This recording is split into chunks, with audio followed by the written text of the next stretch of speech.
Picture this. You're standing in a house, and it's perched right on the edge of this crumbling shale cliff. Right. The road washed out, months ago. Outside, the ocean is just raging. It is rising higher and higher. It's terrifying. It really is. Yeah. And right as the icy water literally starts washing over the threshold, like right through the front door, you don't grab a go bag, you don't run for it. Which is what anyone else would do. Exactly. But instead, you are a 71-year-old woman sitting incredibly calmly at a desk, and you deliberately reach out and just press record on your audio equipment. It completely upends our fundamental... Our survival instincts. Yeah, totally. Yeah. Our brains are basically hardwired to flee from that kind of overwhelming physical threat. But she makes this conscious, almost terrifyingly serene decision to just stay and listen. Welcome to the Deep Dive. Today we are exploring a seriously breathtaking piece of source material. I am so excited for this one. Me too. We are unpacking a 7-track, 51-minute conceptual ambient album. It's called The Last Transcription. Created by J.J. Wright, the founder of the collective TATANKA. That's the one. And our mission today for this deep dive is to walk you through the album's massive narrative arc. It follows this fictional 71-year-old indigenous composer and sound archivist. Her name is 𝗧𝗧𝗧𝗧𝗧𝗏. Oh, yeah. And she basically refuses to flee her ancestral home from this climate-driven rising ocean. The emotional stakes here, and really the philosophical stakes too, they go so much deeper than just a standard story about climate displacement. Oh, for sure. I mean, it's this profound exploration of what actually happens when you strip away absolutely everything until there's nothing left but the act of listening itself, like just pure listening. Right. So we're going to trace Mara's fictional journey from this complete, utter solitude to her ultimate communion with the sea. But we also have to look at the real-world stuff. Yes. Definitely. Yeah. We need to examine the actual technical stack TATANKA used to build this album. Because the way this audio was generated in reality is super vital to understanding what the album is trying to say narratively. Right. So let's start with the setup. Because the album's prelude and that opening track, The House Stays, they paint a very specific picture of isolation. They really do. Mara is totally alone. The text notes that her neighbors, the Hendersons, who are described as these highly practical people, and the Chens, they've all packed up their lives and fled. Because the sea is rising. Exactly. But Mara stays, and she's got this intense, highly professional setup in the room facing the water. I mean, we are talking redundant hard drives, microphones that are specifically rated for heavy coastal exposure. Yeah, she has a whole portable digital audio workstation going. Right. It's wild because she is treating a literal apocalyptic event like it's just a standard day in the studio. Yeah, she's meticulously setting her levels. Checking her backups, making sure everything is routed correctly.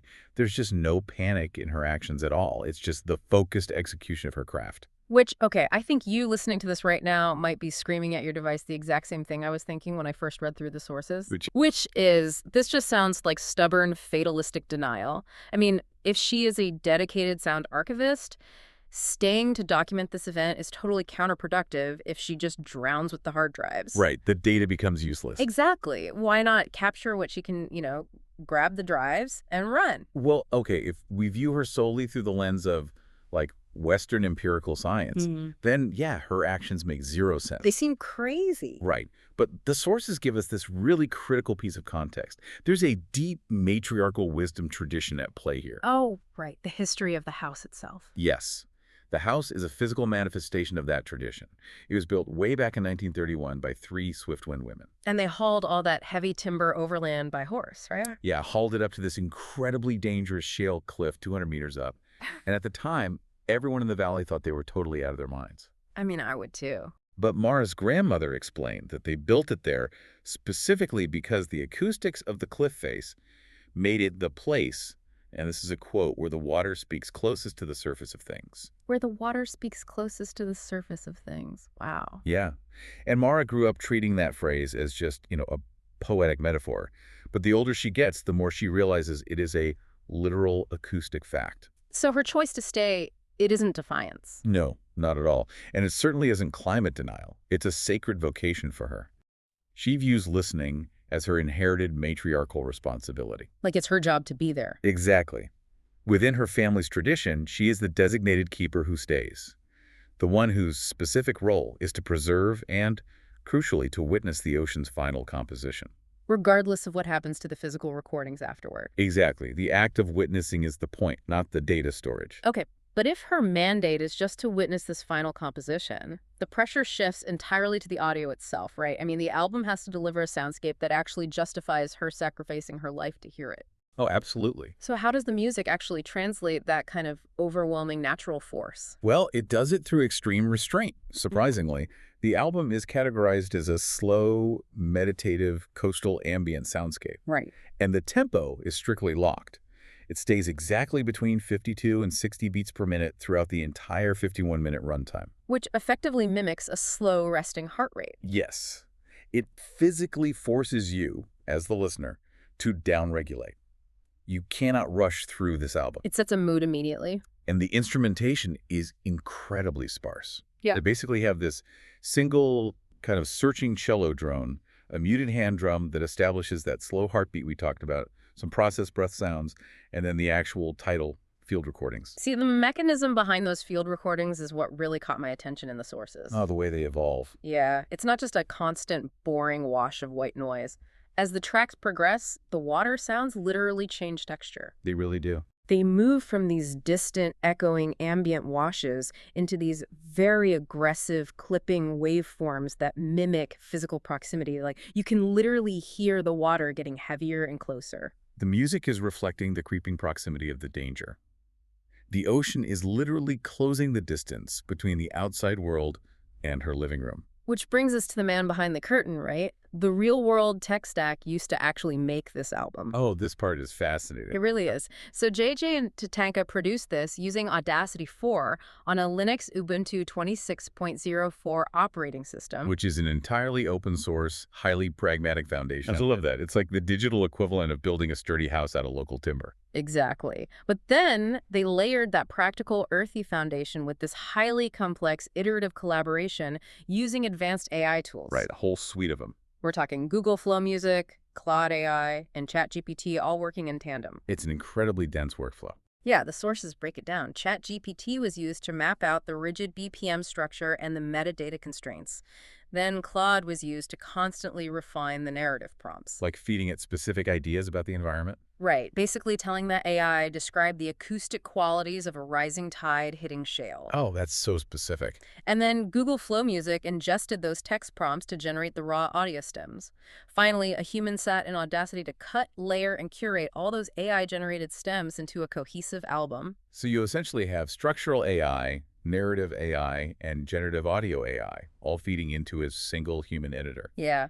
And I have to admit, when I first read that, using a massive server farm AI cluster to create this deeply earthy, indigenous meditation on nature, it felt highly contradictory to me. Oh, so? Well, it felt like using a supercomputer to whittle a wooden spoon. You know, like if the human is just curating what a diffusion model spits out, the stakes of the art feel artificially low compared to Mara, who is literally dying for her art in the story. Okay, I see the mismatch in those stakes. I really do. But let's look at the mechanics of that collaboration for a second. Okay, let's hear it. Because the prompt notes from the sources reveal something very specific about how TATANKA actually managed this. They didn't just type in, make a sad ocean song, and hit enter. Right, it was iterative. Highly iterative. They describe this process where the human creator and the AI models eventually stopped trying to force the output. They metaphorically sat together at the edge of this generative space to just listen and co-create. Oh, I see where you're going with this. Yeah. You have two entirely different kinds of intelligence, human curation and machine generation, working together to translate an idea. So you're saying the real-world production method actually mirrors the fictional narrative itself. Exactly. Mara and the ocean are two distinct intelligences attempting to communicate. And the human developer and the AI tools are doing the exact same thing in the studio. The medium is reinforcing the message perfectly. The real-world attempt to use algorithmic technology to capture something as vast and chaotic as nature mirrors Mara's primary struggle in the story. Because her technology starts failing. Right. As the water rises, her own technology begins to fail her, and she discovers she cannot write down what she is hearing. This is such a huge turning point. It happens in the track's first session, and she suspects. Those tracks are so eerie. They really are.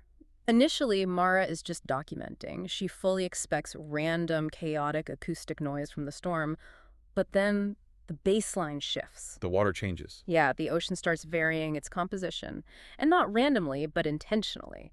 The frequencies actually change in direct response to her microphones and her attention. It's this chilling moment of realization that the subject you are observing is actually observing you back. Yes, the ocean knows she's listening. And this realization triggers a massive crisis of craft for Mara. We hear this play out in the track, The Notation Problem. Which makes sense given her background. Exactly. We have to remember who she is. Mara is a highly trained sound archivist. She spent a 30-year career at a university publishing volumes of indigenous coastal soundscapes. She knows what she's doing. She has a master's grasp of musical notation. But suddenly, the shared grammar of her entire discipline just completely breaks down. The mechanism of that breakdown is fascinating to me. Because standard musical notation, the 5-line stave we are all used to seeing, is quantized. Right, it's mathematical. It's built for Western classical instruments that hit specific, agreed-upon pitches. But the ocean is continuous. It's using these microtones that slip completely between the keys of a piano.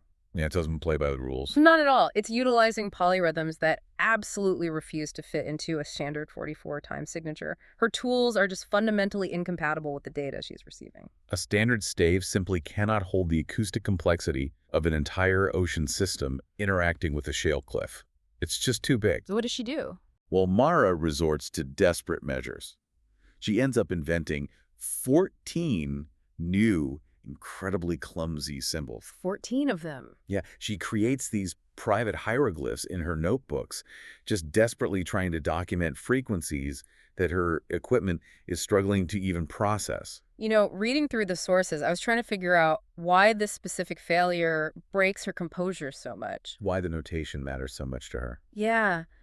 She is completely calm about the prospect of drowning in her living room, but losing her notation system absolutely wrecks her. It's her whole identity. Right. It makes sense when you think about it. It's like trying to transcribe the exact fluid choreography of a massive flock of starlings, but using only an Excel spreadsheet. Oh, that's a great analogy. It is fundamentally the wrong tool. But Yeah. still, if she knows the audio recordings are running on her hard drives, why is she so obsessed with writing it down by hand? Because classification is how her discipline makes sense of the world.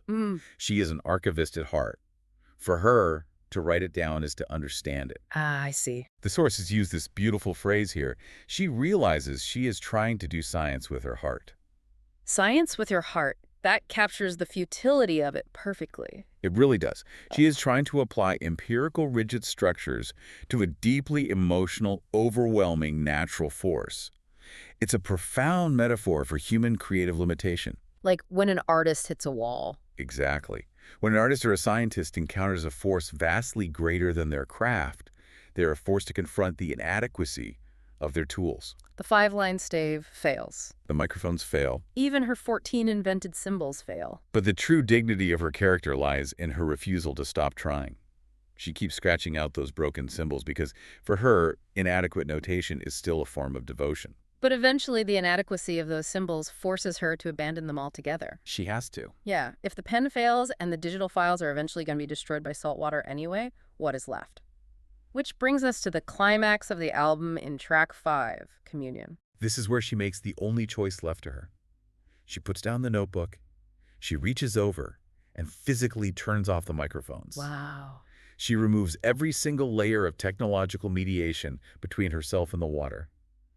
She simply sits by the glass window and lets the sound hit her physical body completely unmediated. The text describes the acoustics of this moment through bone conduction, which is just such a visceral, incredible detail. It's so intense. The frequency of the ocean literally moves through her sternum, it travels up through her jawbone, vibrates the small bones of her inner ear, and finally reaches what the text calls the place behind the eyes where the self lives. She literally becomes the recording device. Yes. And in that moment of pure, unmediated listening, the purpose of the ocean's composition finally becomes clear to her.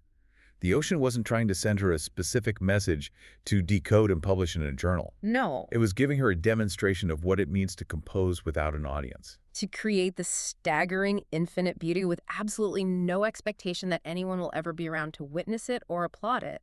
Which is exactly the opposite of how human beings typically create art. Right, Oh, completely. We demand an audience. We want the credit.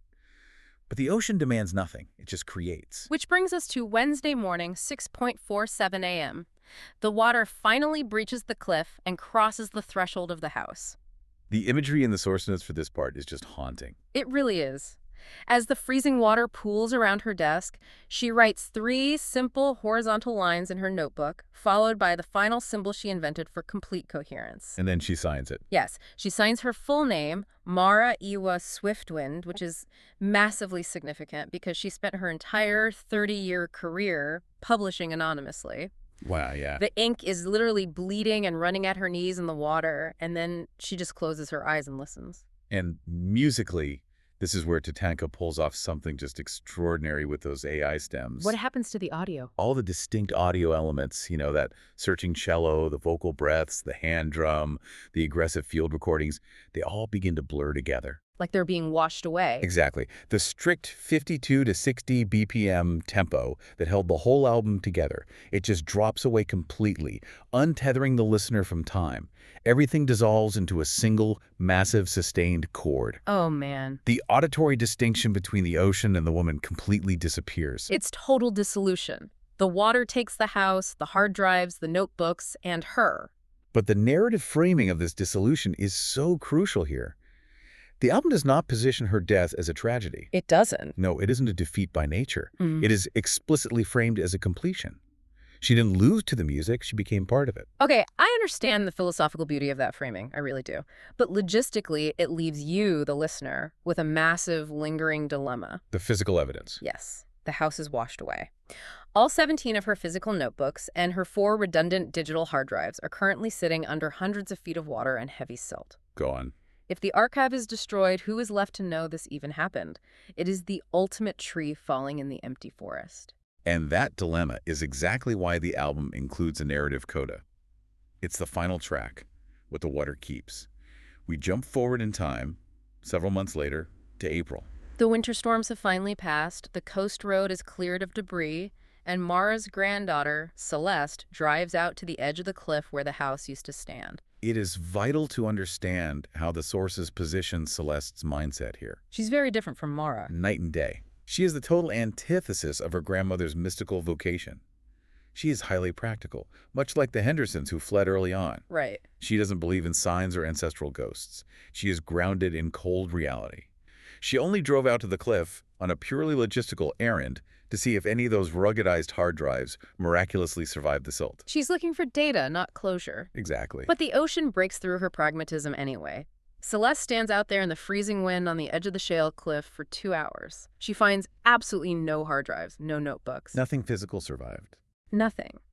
But as she is standing there, even with all her skepticism, she distinctly hears something. A frequency rising up from the water.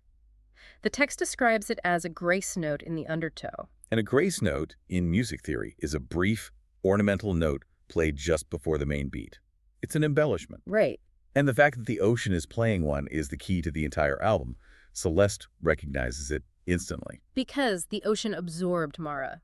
It absorbed her 14 clumsy, invented notes, her broken stave, her signature, and her 40 years of meticulous, devoted attention. It took it all in. Mara's imperfect attempt at notation didn't wash away, it was integrated. It literally became part of the ocean's everlasting composition. The water didn't just destroy the archive, the water became the archive. It recontextualizes the title of the album entirely, doesn't it? It really does. The last transcription isn't the physical notebook Mara was writing in before she died. The ocean itself is the final transcription. The student and the teacher merged into one acoustic entity. Let's trace the arc of what we've unpacked today, because it's a lot. We started with a solitary elder, honoring a deeply held matriarchal tradition of listening, refusing to abandon her post. Right. We explored the brutal and beautiful limitations of human craft, the realization that our finite tools cannot easily capture infinite forces. We witnessed that breathtaking final communion where a human surrenders entirely to the sea. And we examined how this deeply resonant organic story was constructed in the real world through a highly complex iterative collaboration between open source human curation and generative AI. It is a remarkable synthesis. Right. We use our most advanced futuristic digital tools to tell a story about ancient analog wisdom. It's beautiful. But as we close out this deep dive, I want to pivot from Mara's archive to our own for a second. Okay. Mara stayed to document the ocean, fully aware her physical records would likely be destroyed. The ocean didn't care. It simply held her memory in its currents. Right, the water keeps it. Today, we are using AI, literally the same technology that built this album, to scrape, analyze, and archive the entirety of human digital history. Oh, wow. Every thought, every image, every mundane record we create is being absorbed into these massive algorithmic models. That is a staggering parallel to consider. It raises a really profound question about the future of human memory. Long after our coastal cities are gone and our physical hard drives have turned to silt, will these vast, quiet AI models be the new ocean that holds our final transcription?